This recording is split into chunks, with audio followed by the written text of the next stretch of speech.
you saying that from 140 to 147, you're willing to fluctuate and move back and forth as opposed to just moving up and weight or whatever? What's your intent? Well, my intent, look at my strength and conditioning coach, he said that he believes that I can make 140 comfortably. You know, I trust, the people, my team around me. If their opportunity presents itself, I would love to fight Shakur Stevenson, or we could bring Gervonta back, from wherever he's at, resurrect him for, you know what I mean? Like, let's go. I want that. Right. If the opportunity presents itself, I just want boxing to be at the top. Ryan Garcia made it clear that Shakur Stevenson is one of the names at the top of his list, saying he's ready to face boxing's biggest stars after taking care of business against Conor Benn. While speaking on First Take, Garcia talked openly about what's next for his career and named Stevenson as one of the opponents he wants most. He also looked back at his loss to Gervonta Davis, reminding everyone that he accepted that fight when many others wouldn't. Instead of focusing on the setback, Garcia said his priority is proving himself in the ring and that he's willing to face Tank again if the conditions are fair. The landscape of boxing at that time, nobody was fighting each other. We were in a very bad a time in boxing. Everybody was scared of each other, everybody was ducking each other, everybody was trying to protect the O. I went and took all the clauses that Gervonta Davis put on me, and I'm the one that made that fight happen. Yes, the result didn't go my way, but if you really want boxing to propel, you can't be worried about that. All you can do is dust yourself off, get back, and prove yourself again. If I have an opportunity to do a rematch with him, guess what? We're gonna do it on my terms and even terms, and guess what? Let's see what's gonna happen then. I'm a world champion now. What has he been doing? Why are we talking about him? He hasn't been doing nothing, Steven. You're lucky you're in Los Angeles. It's kind of easier to handle with you right now, At the same time, Garcia made it clear that his goals aren't limited to getting revenge. Along with Stevenson, he also pointed to Gervonta Davis as another fight he wants, saying it's the biggest matchup because both of them still have something to prove. You're gonna fight him. Where would you fight him at, number one? And number two, are you saying that from 140 to 147, you're willing to fluctuate and move back and forth as opposed to just moving up and weight or whatever? What's your intent? Well, my intent, look at my strength and conditioning coach, he said that he believes that I can make 140 comfortably. I trust, the people, my team around me. If their opportunity presents itself, I would love to fight Shakur Stevenson, or we could bring Gervonta back, from wherever he's at, resurrect him for, you know what I mean? Like, let's go. I want that. If the opportunity presents itself, I just want boxing to be at the top. I want to make these fights happen, and I know I could beat these guys.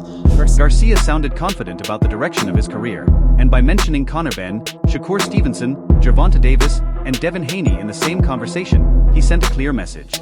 He plans to stay right in the middle of boxing's biggest matchups and headline the sport's biggest stories. Is there a mega fight out there that you think everybody wants to see that stands above the crowd? There's only one, Devin Haney. We already know the history. We already know what happened. I don't want to get into that. If the world wants to see that again, I have something to prove. He has something to prove. That's the only fight that would make sense. Will it happen? We don't know.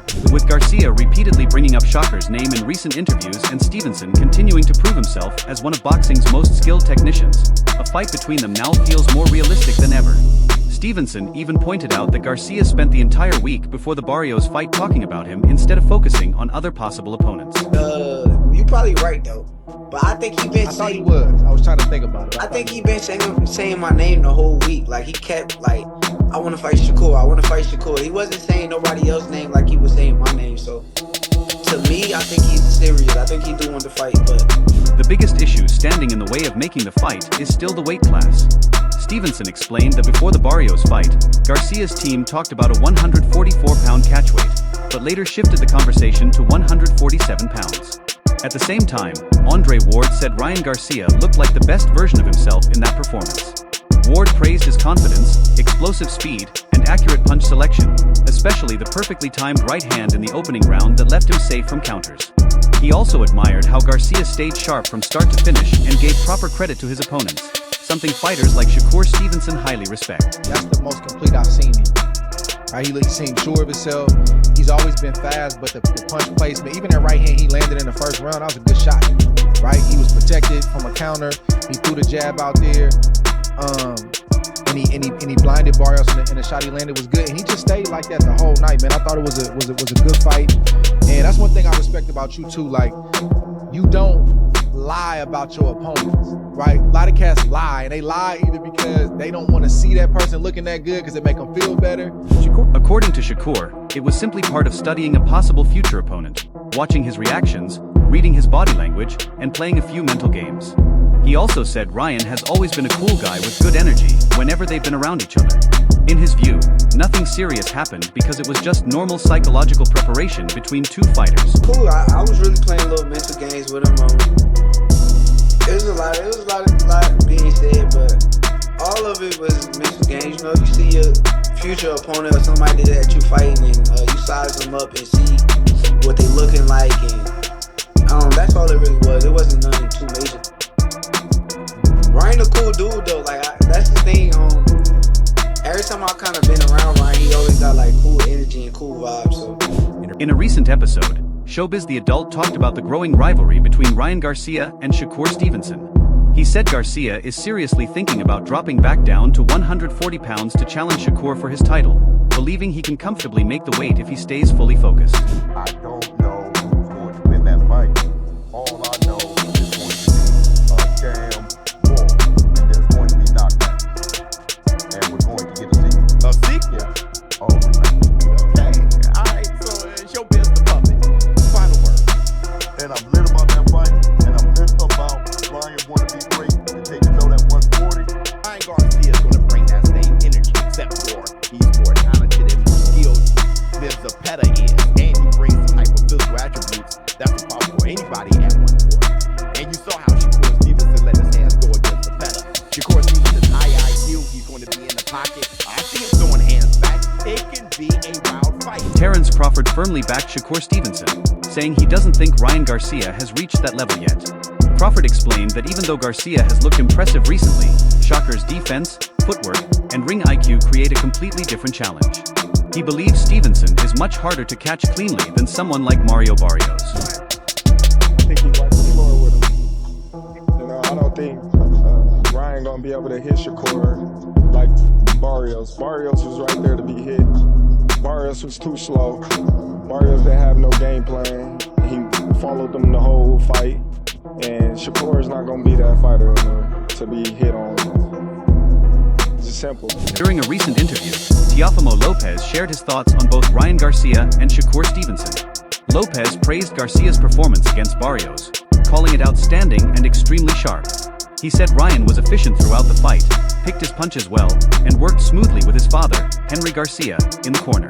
Great turnaround. It's great for the sport. Make boxing great again is what we saw tonight. Ryan Garcia looked phenomenal.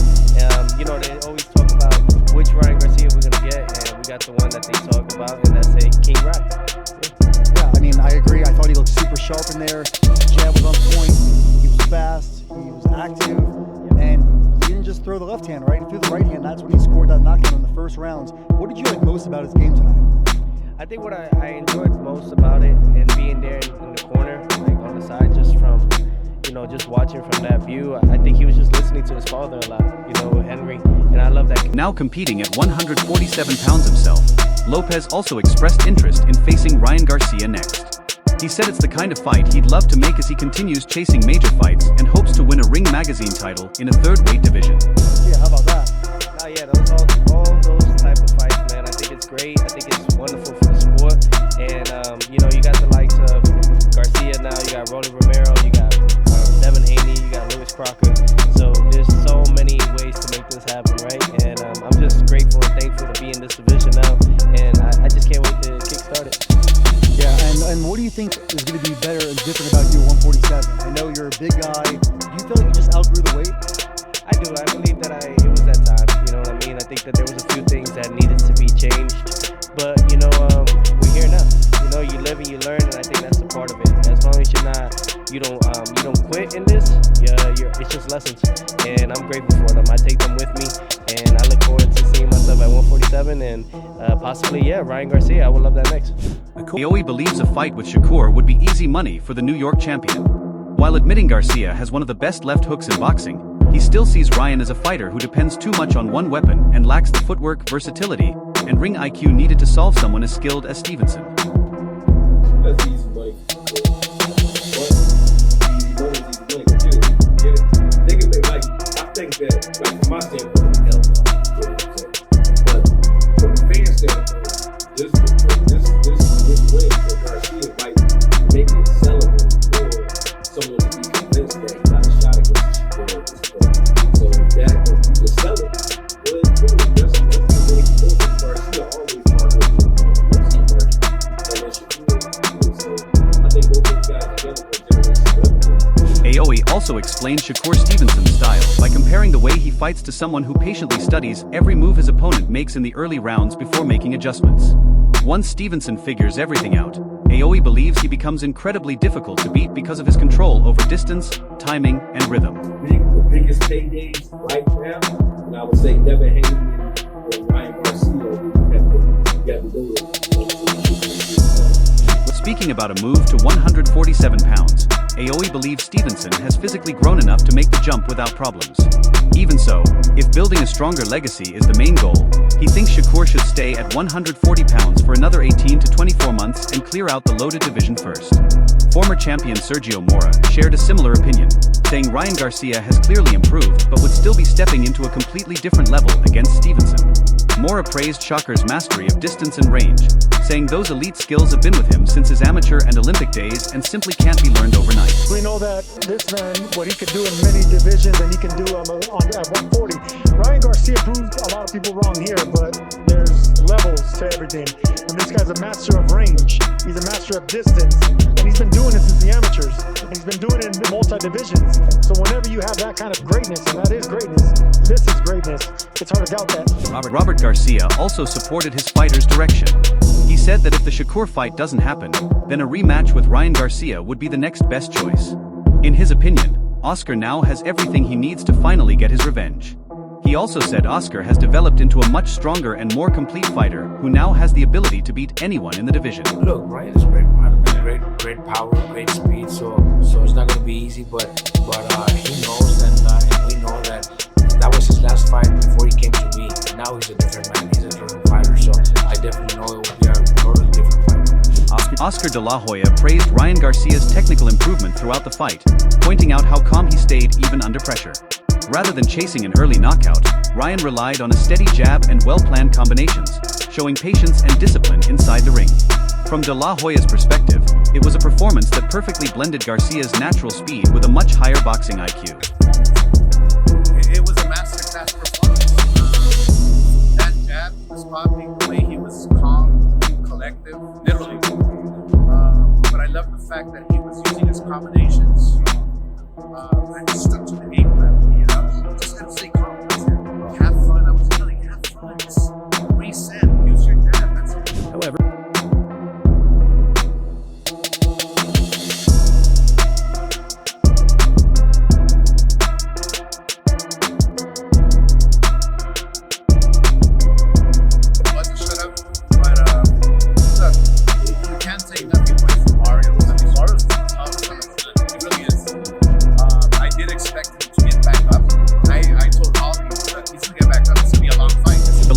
also made it clear that the result wasn't about Mario Barrios having a bad night. He believed the Real story was Ryan Garcia delivering an outstanding performance and showing the difference between an explosive elite talent and a respected, experienced opponent.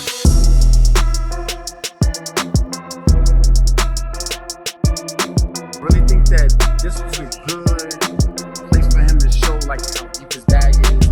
He looked really good. Like he looked much better than he did against Rolly. And I was kind of saying like that one fight with Rolly was the only time we was kind of see Ryan like that. So I didn't really want to put that on him. Granted, it was his last fight, but still, he looked really good. He looked sharp, obviously from the first round, and he was having his way the whole time. Bruce Carrington said this fight showed a completely different side of Ryan Garcia. In his opinion, Ryan displayed much more skill, variety, and overall ability than many critics had ever given him credit for. Carrington added that while previous performances left some doubts, this one proved Garcia has a much deeper set of tools and has become a far more dangerous fighter. Established control. Sometimes he can fall into that one-dimensional type style, be a little stationary, staying at the mid-range and not being first, staying at the mid-range and not, countering off and firing off. He's not the most reactive type of fighter,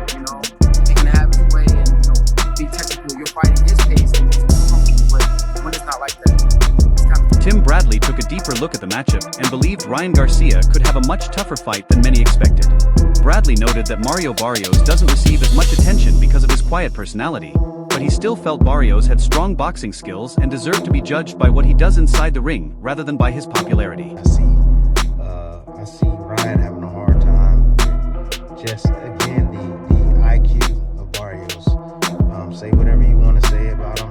You know, Barrios is tough. He's gritty. He's solid all the way around. You know, offensively, defensively, he's solid. You know, whereas Ryan Garcia there's a lot of holes in areas. He's not a good inside fighter. He turns his back on the inside. For Carrington, the biggest takeaway wasn't only that Garcia won, but how comfortable he looked while controlling a high-level opponent. He felt Ryan stayed confident, relaxed, and in charge of the pace from start to finish, showing clear growth as he continues to develop. He also said Mario Barrios struggled to adjust once Garcia took control of the fight. Like when someone says, oh, that guy doesn't like it in the body. No one likes it in the body, and everyone's bothered by speed. Now, you can overcome speed with timing. You know, unless the faster guy also has good timing, then what do? Right? This is one of the athletic advantages